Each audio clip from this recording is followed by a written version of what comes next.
Queen Elizabeth became engaged to Prince Philip, 97, in July 1947. But before the momentous event, the young then princess took a very important trip. Aged 20, Elizabeth had never left the UK, but in February 1947, her father George VI insisted the family go to South Africa, which remains part of the Commonwealth.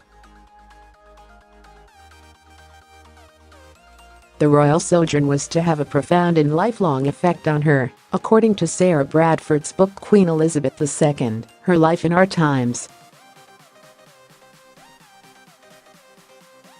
However, the trip was not to escape the cold weather in England, but to make and to promote change in empire and the revolution in imperial strategy.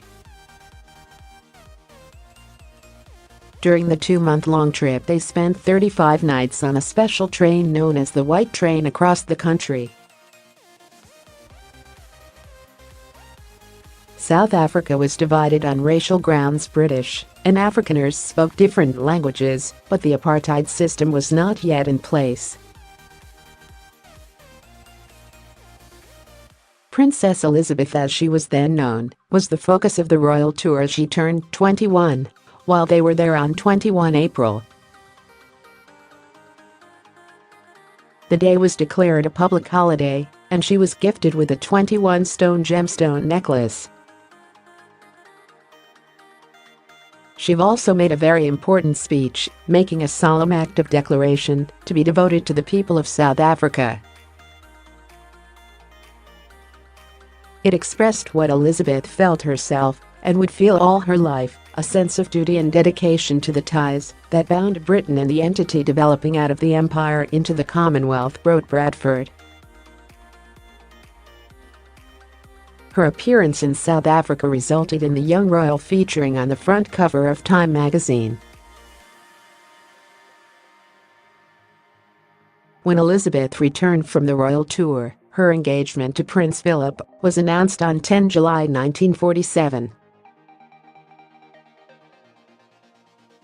Not long after their marriage, Elizabeth and Philip moved to Malta in 1950, where Prince Philip was in command of his own frigate. She was hailed as the best-loved, the most notable naval wife ever to visit these islands, wrote Kitty Kelley in her book The Royals. However, the UK coverage of Elizabeth's time out in Malta was more personal and more critical. They commented on both her wardrobe choice and her weight criticisms, which Prince Philip perpetuated. Newspapers took her to task for looking like an Edwardian vaudeville queen, wrote Kelley. Kelley recalled one episode in particular, when the Duke upset his wife.